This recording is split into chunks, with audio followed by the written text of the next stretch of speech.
Schuyler Moore is the person in Hollywood in the film industry who actually knows where the bodies are buried, how this actually works. He is a preeminent attorney, entertainment attorney. He's been talked about in all of the trades.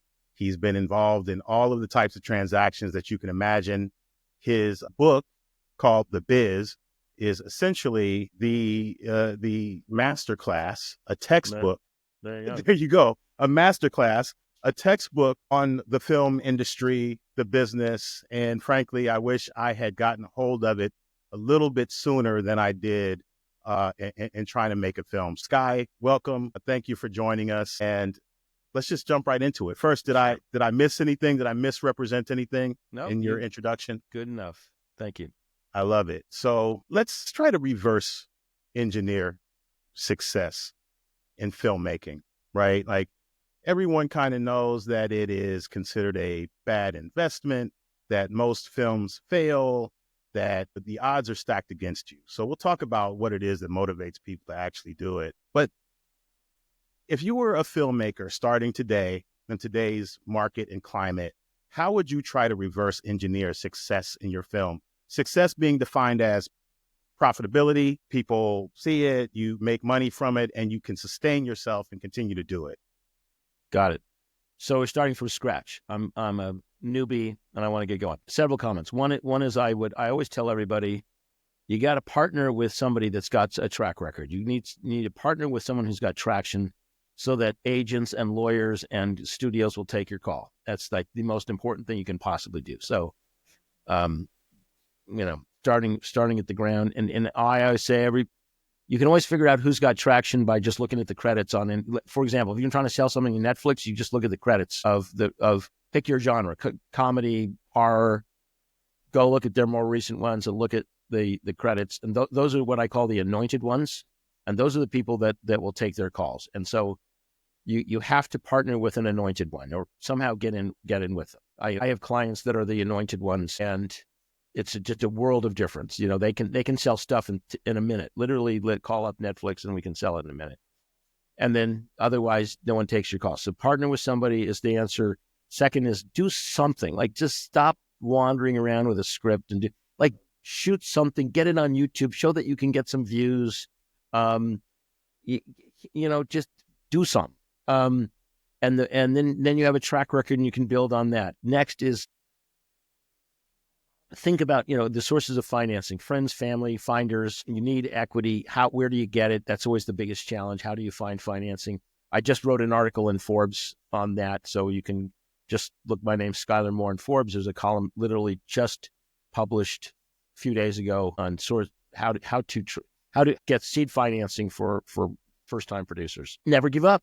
I've got clients that are just never give up. They just to get sources of finance. I had a client get money from Gaddafi before his overthrow. I had a client get $100 million from Adidas for a soccer trilogy. I had clients getting from hedge funds that have never invested in films before. They just never give up. They just keep showing up. So never give up, do something, partner with somebody. And next, what I would tell anybody these days is, tap AI, learn to harness the benefit of AI to get your costs down and to get stuff made. Because that is without question the future. It'll bring costs down by 90%. And you're either going to get replaced by AI or you're going to harness AI. So it's one of the two. Those are kind of the general thoughts. You mentioned AI, and of course, AI is the conversation of the moment. But there still seems to be some murkiness around, legality, provenance, like who can you protect your intellectual property, to what degree? What are some tips as far as using AI in 2020 and beyond that you can use with confidence to accelerate the process and reduce costs? All right. If you're a filmmaker. The answer is what you want to do is what you're alluding to is that that material created by AI, whether it's visual, words, whatever, is not protected by copyright, and therefore it's public domain. That's the problem. What you do is you have a human with flesh and blood write the initial treatment, at least the initial treatment, and then you register that, and that becomes that is protected by copyright, And everything that flows from that is derivative works that will be protected as a derivative work under copyright law. So that you can use AI to do everything else, the script, the screen, the visuals, the music, the actors, whatever, which is coming, by the way. AI will be able to create the entire thing. And other people will be able to copy the images that the AI creates, but they will not be able to copy the story. So as long as you have the story that is done by a human and the treatment is registered, you will have protection for the overall film because it will be a derivative work based on the treatment. And no one, as a practical matter, no one's going to go copy the imagery to go do something else. They're going to want to copy the story, so that's how you protect yourself on that. So, and you do have to be careful. The one thing I want to warn people is be careful of using some of these AI tools that are online because they have terms that whatever you put in can become public domain. So you have to be careful what you feed into the little beast and not feed in things that you have current copyright protection over. I have that. For example, I have clients that are making films now based on underlying characters, and you have to be very careful not to put those characters in because under the terms of those sites, that becomes public domain. Kind of one thing to look out for.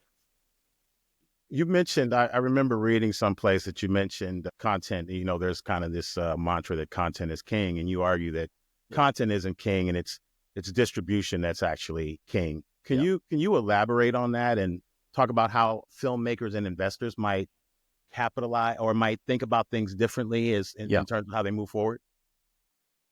The content is king is baloney. The answer to this is that there's way, way, way too much production that goes on every year. There's like 600 feature length films that are made every year, and only about, these days, like 100, 150 get released. And the others go chasing the festival circuit and hope to get an award and go, chase. Hopefully they do a sale to somebody. There's way too, and the reason why is it's sexy. So if production is sexy. I always say that this is you walk into a cocktail party and you're trying to impress a member of the opposite sex. Would you rather say, "Hey baby, I make films," or would you rather say, "Hey baby, I make doors"?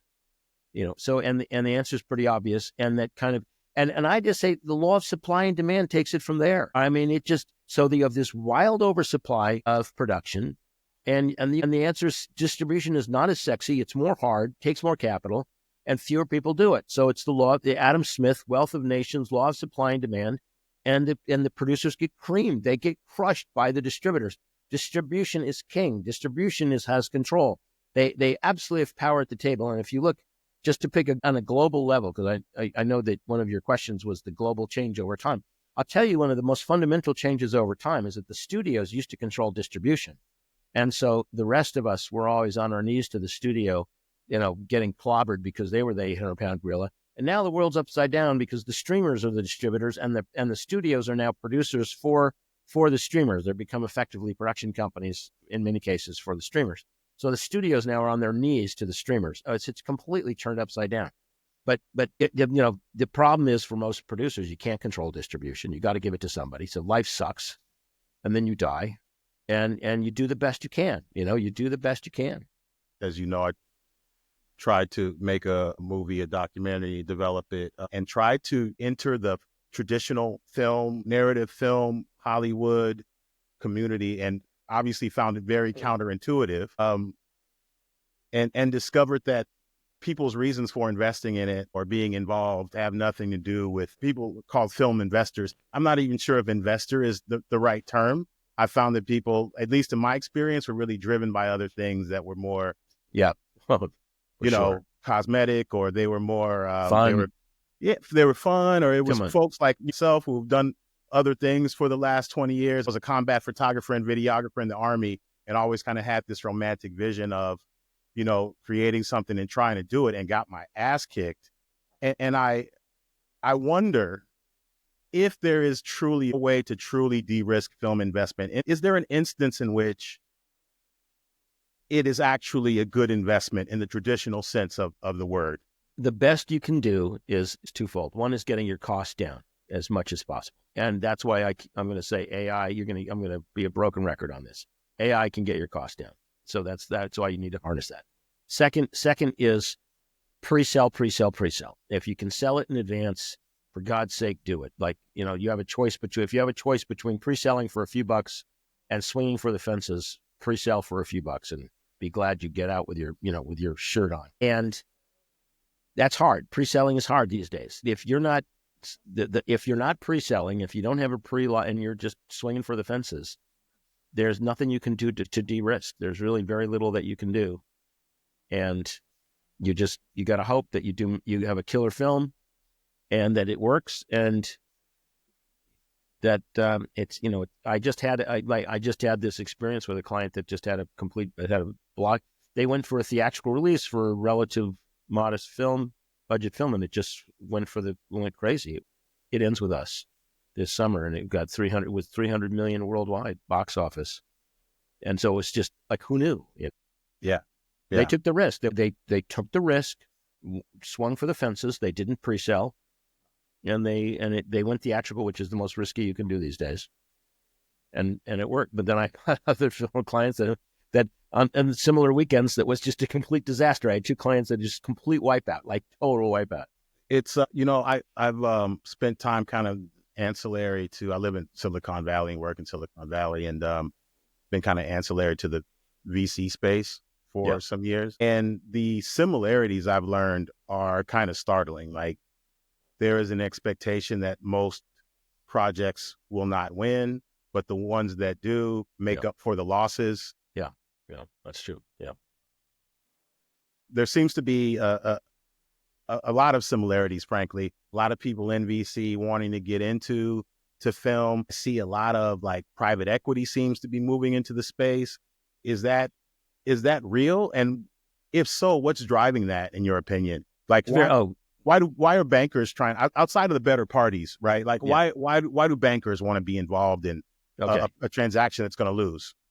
Because and this is important, when you go to raise money as a filmmaker, what you want to do, obviously, is you want to pitch the fun, sexy aspects of it. Don't even forget projections and profits and all that, because no one gives a hoot. What they want, and the truth is, it's sex in the sense of it's sexy, and who knows, and maybe I'll meet a starlet, and oh, what fun it will be to get an executive producer credit.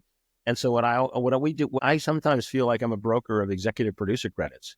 I mean, I can literally sell on a big budget film an EP credit for $5 million, and with the hope of profits, of course, but I mean, I can quantify it. So I sell. You go to the premiere. Oh my God, you're going to go on the set. Woo! You're going to go to the after party. Whoa! You're going to get an EP credit. Oh my God, that's what I sell. And it's endless. It's endless. It's endless. You can always raise money from these guys. All you have to do is tap into it, and they're in there. And banker, well, I don't care what they're. I mean, I got so many clients and financing that have made bazillion dollars, selling cars and groceries, and then they come to Hollywood and blow it all. So that's what you want to tap into, the fun of the industry, the sexiness. That's what you sell, and it'll never end, and it'll never end. Yeah. I've kind of gathered that, and have been trying to speak to that, because, I'm thinking about myself as an investor. Is film something I would invest in, like truly as an investment? Of course not. Yeah. But cultural cachet seems to be, something as well. Like, to what degree are companies, like an LVMH opening a studio, right? I would imagine for cultural influence in ways that maybe people who are ultra successful, like a VC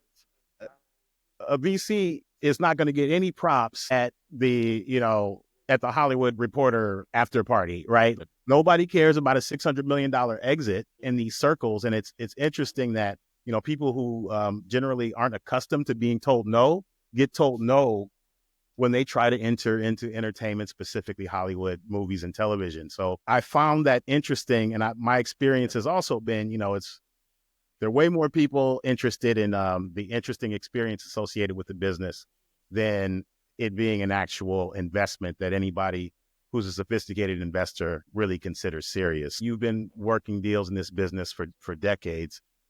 What still surprises you about how these deals work, or how deals come to be? Well, it's always what I've done this for 40 years. I have literally watched 15 significant huge financing waves crash on the shores of Hollywood and get lost. To the tune, I can add it up, it's probably in the range, I've probably helped maybe $20 billion and get lost. And what amazes me is there's always the next wave, always. Like it just doesn't matter. There's always the next wave. And so that always is surprising. Obviously, the whole shift from theatrical to streaming was surprising at the time, how fast the transition, the huge drop off in theatrical. Theatrical is now on its last legs. It really is. So it's dropped off over 50% in the last 10 years. And the trend is your friend. So you can see where that's going. Yeah. And so that's a massive, and I've seen massive changes in how films are financed. What it used to be pre-sales at the Cannes film market, and that's really over. And now you sell to a streamer. So I had predicted a lot of these. I'm less shocked than I am just it's happened, because I really did predict way in advance of that these things were going to happen. And now, and I'll put, my new predictions is that it's going to be soup to nuts, created by AI for 1/10 of the cost, and it's going to upend the industry completely. It's going to completely turn it. So to watch that happen in the last year is a shocker. Yeah. It's so fast. That I was in a conversation with someone who was basically arguing that Hollywood has a moat because of the guilds. And I'm like, look, the studios are publicly traded companies.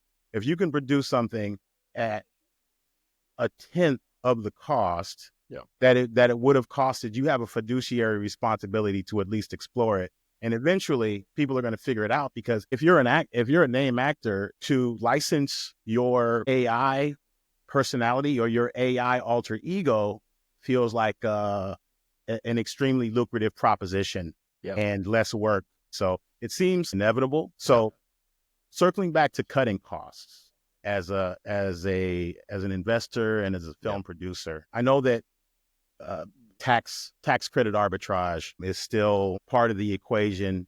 To what degree is that still the case? Talk about Section 181. You've basically said that is essentially useless. So unpack that for us and talk about foreign jurisdictions and to what degree production incentives are still a part of that cost-saving apparatus that you talk about. So a absolute critical component of any film budget these days is production subsidies, and they're come in various flavors. The most widely used ones in the U.S. are the state production subsidies, because the states some of them are extremely generous.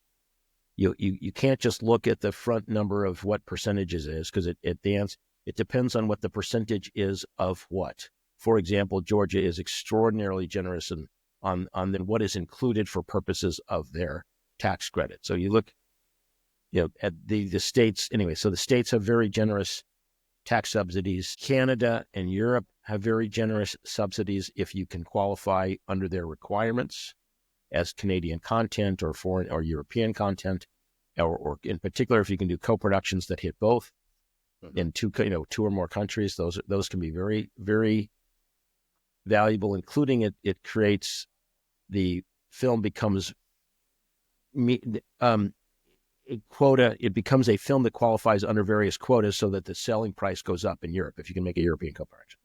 The U.S. 181 was really a swing and a miss. It's not a credit; it's a deduction. It doesn't work for a number of reasons. However, there are a couple of companies that are pitching that do provide financing under Section 181. And they do actually show up with money. They're both complete tax frauds, from beginning to end. But what I always tell the producer client is, whenever I get approached by an investor that wants to invest in them, I say, run for the hills, they're tax fraud. When I represent producers that are offered this money, I say, take the money and run. Don't ask questions, because you don't want to get tagged for aiding and abetting. And so the less you ask, the better. And make sure that the rights come back to you, because these things always involve a loop-to-loop of the rights, and you've just got to make sure that the loop is fully connected and the rights come back to you. So if you're a producer and you're offered, there's two companies that offer these, and they're both frauds, but that's their problem. And glad to take the money and glad to make sure that the rights come back. So that's what I always tell the producers. But investors don't do it for sure. Okay. Okay. So you're an investor. You have accepted the fact, the reasons why you're doing it. You know what the chances are of losing money, and Yeah. you decided you're going to do it anyway. And you want to lose your money as intelligently as possible. Like, how would you do that? And at what point, like, if it's a small budget film, micro budget film, it's $2 million. Is that even worth it? When do the numbers start to potentially make sense? And is your investment de-risked at a higher budget point? Okay. Funny you should ask that, because I wrote an article on that too in Forbes just not long ago. So I think 2 or 3 months ago, I wrote an article on what investors should ask for. Yeah. All right. Yeah. And so I will tell you that the first thing is the track record of the producer. What have they done before? Have they come in on budget? Have they delivered? And the director. Okay. What is their track record? And are you dealing with a first timer that's going to go off the rails? And then most importantly, who's the line producer? Because no one asked that question. And they're the most important. They're the only adult supervision in the room, usually. So you got to be careful. Who's that? And who's attached, and are they really attached? What are the other sources of financing? And is it really there? Or is this fantasy island, which is off, way too off? The last thing you want to do is be putting in some money and then realize the rest isn't there. And now you're in for a penny, in for a pound, which is a time-honored way of film financing, because whoever puts in the first buck is stuck. And then what's the distribution plan? Are we swinging for the fences, or are we going to try to pre-sell it? Are we selling to a streamer? Are we going theatrical? Just ask all the questions. But the one thing to make darn sure is that everybody's real, because there's so much fraud in Hollywood. And there's the blatant, I call them schemers and dreamers. And there's a lot of schemers what you really got to look out for, but there's also a lot of dreamers that just think that they're just fantasizing all kind of stuff. And you just have to be careful that you're dealing with somebody who really knows what they're doing, can do it, has done it. And if you're swinging for the fences, at least know it. Hey, okay, we're swinging for the fences. Quantity. Another way is you hedge your bets. The most risky thing you can do is invest in a single small budget film, swinging for the fences. If you're going to do that, you should at least have a lineup of hopefully 10, and so that on the hope that one of those 10 will make up for the others. Because that's the 80% of films lose money, and so you're hoping that 20% makes up for the rest. And it's so a slate, much better to be on a slate than it is on the other thing I would say is, what I do tell investors is go buy out the broken deal. There's so many burnt out, broken deals out there from people that have been burnt that you can go buy for pennies on the dollar, their participations. And there's a company called Content Partners that does that and makes a killing, because they're just on the backside, just buying up everybody that's been clobbered. And they do extraordinarily well because people just I give up, I want to get out. Yeah. Yeah. What other types of opportunities are there in the market? It's in flux. Everything is changing. It seems like the industry is kind of in denial. Well, I can tell you, I'll tell you the big models. Okay. I'm going to tell you the big ones is what I just said about Content Partners. Okay. Yeah. Second is, I have 2 clients that think, okay, so now you've got all these too much films out there, right? Trying to get dreams of whatever. I have clients that 2 in particular, Gravitas and Vertical, that what they do is they go to the markets and they just pick up stuff for nothing. And they say, look, I'll give you you producer weren't able to sell it anywhere else, but I will pick it up and I will give you X% of the revenues that I generate. So for no MG, and they go and they pick up, and they're the distributor, because distribution is king. And so I just sold each of these companies for lots, because what they're doing is they're taking advantage of the law of supply and demand, and they pick up they become the distributor. And then what they do in turn is they go sell it to the streamer. They'll bifurcate and they'll sell it to streamers or Apple or some physical video or around the world, but they become the distributors for nothing, with no MG up front. And that's obviously, just get on the right side of the law of supply and demand. I've always been kind of intrigued and attracted to the idea of becoming a distributor and starting a distributorship. But outside of the fact that there's such a stranglehold on that vertical and in that industry that people would be very reluctant to give it up, what what's the reason why does that system feel like it's so antiquated, and why is there such an opportunity that feels like it's not being taken advantage of? It's not sexy. It's just not. The only reason it takes a little bit more capital, it takes more work. It's not as sexy, Yeah. and it takes legwork, and it's not. It just it's just not as much fun as it is to make a film. That's all it is. It's just law of supply and demand. Let's talk about the goodies that people actually want. The reason people are investing is like they want to meet Margot Robbie or whatever it is. Like they want to access a space that they don't have access to, and the fun aspect of it. But you mentioned credits. Boy, credits. Talk a little bit more about credit arbitrage and what some of the most interesting things that investors have gotten and wanted in your experience. Absolutely. First and foremost is credit, because there's nothing more fun than running around and saying, I got a producer credit, even if it's, oh, by the way, co-producer, an associate producer in credit, but the producer was in there somewhere. All right. They're nothing more happy than that. Now, so you start with your main title, producer credit, and you work your way down, EP credit, associate producer, co-producer, end credit.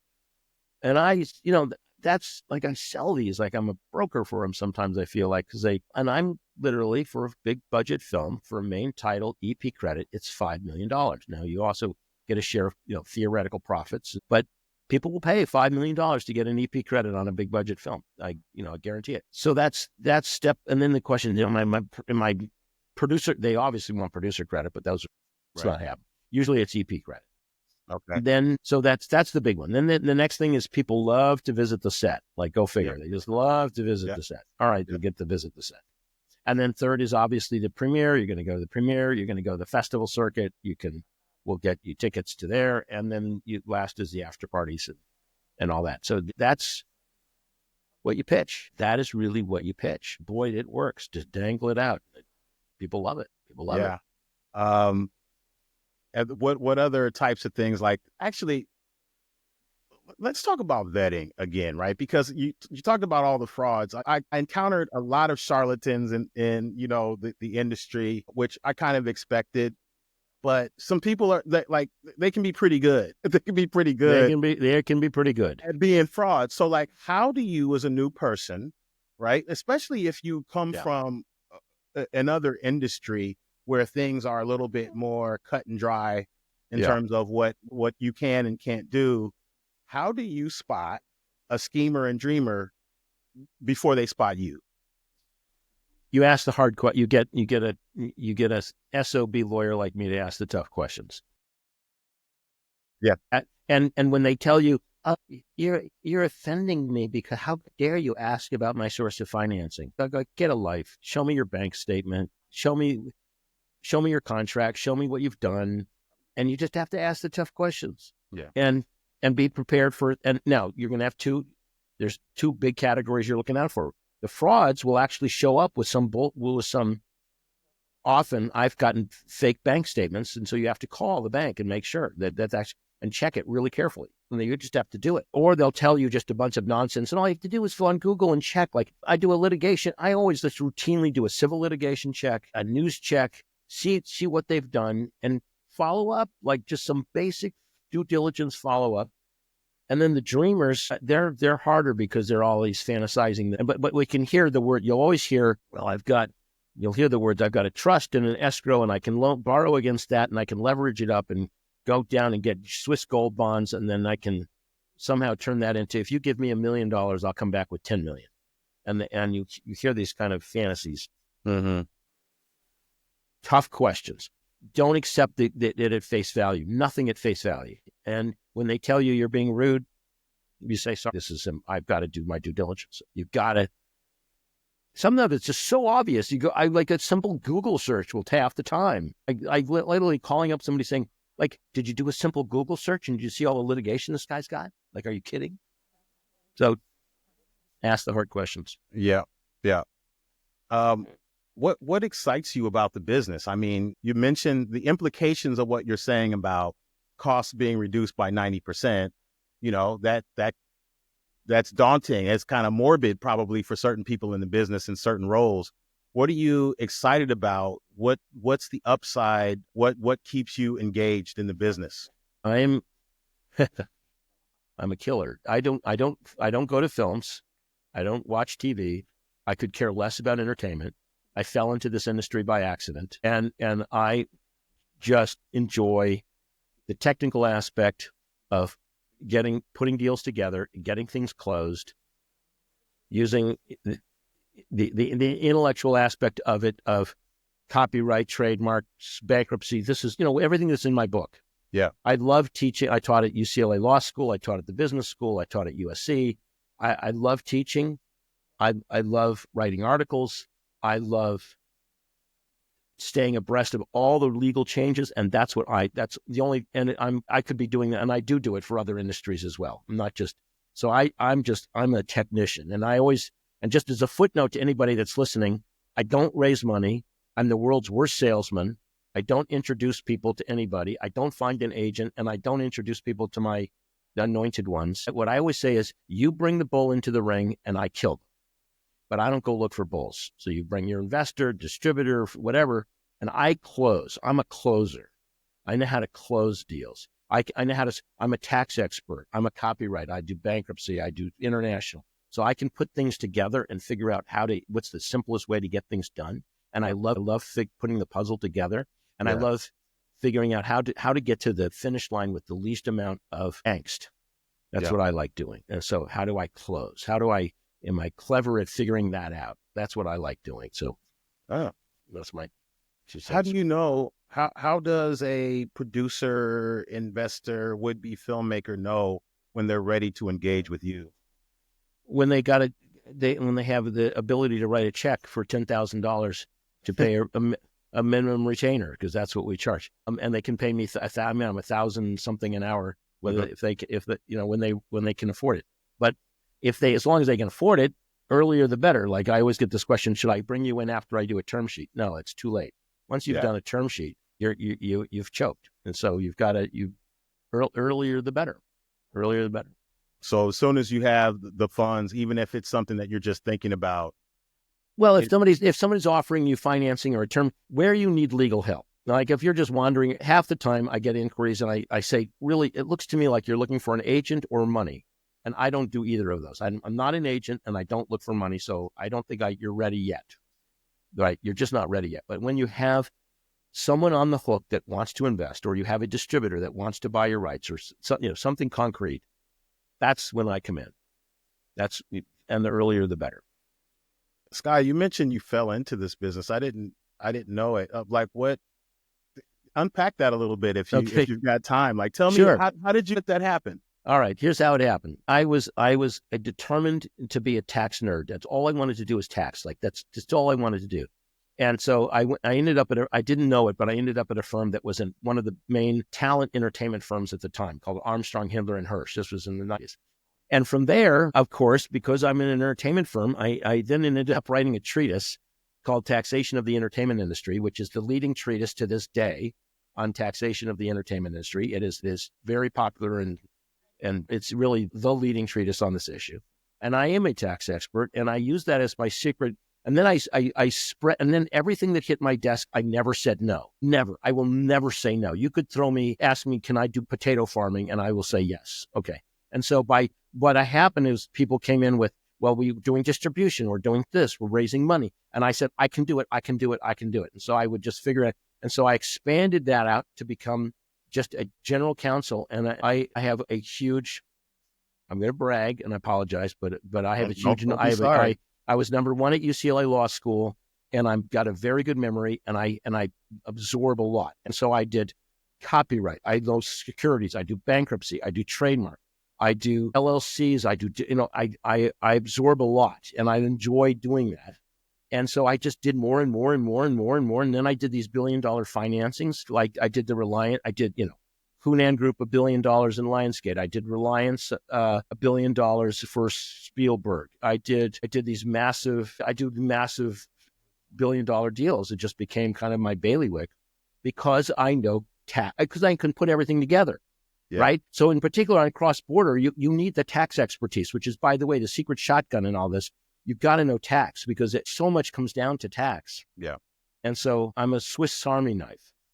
I really am. I am a Swiss Army knife. And I'm kind of the last of the standing general, who, instead of just some narrow little area, I'd like to try to do all of it. So that's really dope. That's really crazy. dope. It's a little crazy. I love that's super impressive. Thinking about international co-productions, let's say you're going to do you're trying to capture the Malta incentive or the rebate, and you're trying to capture like various Mediterranean rebates and stacked tax incentives. You, the person, so if the person is originated from the United States, do I work with you to acquire the tax expertise in the other countries, or is that on me to do? How many different tax, CPA, attorneys, compliance entities are involved in an international co-production where incentives are being stacked? You've got to get local. You get local people. So you find the producers will have local people in order to make it work. You just have to do that. So I will not know the requirements to be a Malta/German co-production, but we get local counsel to advise on it. And then I do the overall piece, like where's the money coming from and where's it going and what's the tax implications. But with respect to do you need to use a Malta crew member, for example, those kind of issues, right? Local counsel. What should first time or novice filmmakers and producers and investors be asking their attorney that they don't ask you? Like what do they need to sort out, what do they need to have eyes on that they don't have eyes on typically? They need that's an easy one. You want to be successful, if you can afford it. You need to have a good lawyer by your side, and you can't go off wandering around negotiating on your own, and particularly signing things on your own, like term sheets or letters of intent. Or the sooner you've got somebody to give you good advice, the better. I mean, really, just step by step by step. The worst thing that I can see is you're trying to save money, and you end up signing some stupid agreement that haunts you for years. And I've seen this over and over. People lose their rights, they lose their IP, they get creamed, then they come to me and cry. And I was like, yeah, it's a little late, So, but it takes money. Now, if you can find a lawyer most lawyers won't do producers on a contingent fee basis. It's just too hard. They'll do talent, but not producers. So you need money. So you got to get money to be able to find a good lawyer. That's what you got to do. And you got to read my article on Forbes on raising seed financing. You need it. It's a good one. So it sounds like if you're a producer, the main skill you need is sales, how to raise funds, right? I mean, somebody needs to have that skill, right? If you're a producer, you had better read the biz, because if you haven't read the biz, you don't know what you're doing. You just don't. And you've got to know, this is my textbook for UCLA Business School, textbook for law school. I wrote it, but in a way that my mom would understand it. Right? It was intended to be understandable, not just for lawyers. And I swear to God, it makes it. I have had people say, "Oh my, thank God I read your book. I went into an interview and aced it, just because I got the job because I knew the back. They asked me questions and I knew it." You got to get business smart, and business creativity. Yes, is more important than screenplay creativity. It's business creativity that matters. That's so interesting. I say that all the time. Like, creativity is often misplaced, especially if there's like a business attached to it. If there's business involved, like creativity is figuring out how to make what you're trying to make. Put it together. Yeah. Sky, just a pleasure talking to you. I really appreciate it.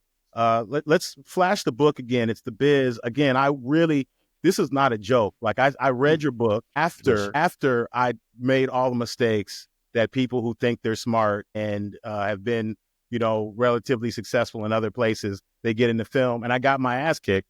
And I really wish I had read the book before I got into it. So better late than never.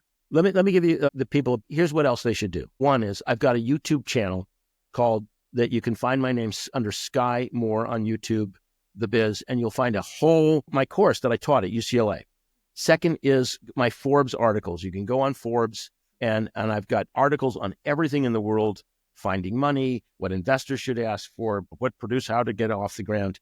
So and then third is if you want to, the book, of course, and then if you want, I have a newsletter And if you want to if you want to be added to my newsletter, all you have to do is send an email to smore, MOORE, at ggfirm.com. That's easy, ggfirm.com. And just put the word add in the subject line, and I'll know what to do. And I'll add you to the newsletter. And I do that every month. So all my new articles I always send out by the. And for what it's worth, like, I completely vouch for it. Totally kind of a contrarian view, really honest, actionable advice from somebody who actually knows what they're talking about and is not spitting conjecture. And the biz probably should be like required reading for anybody who's serious about pursuing this as a business and not a hobby or as a hobbyist. Oh, thank you so much, Sky. My pleasure. Anytime. Really appreciate it.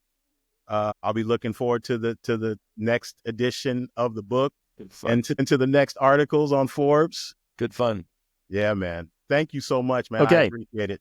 All the best. Cheers, You man. too. Bye.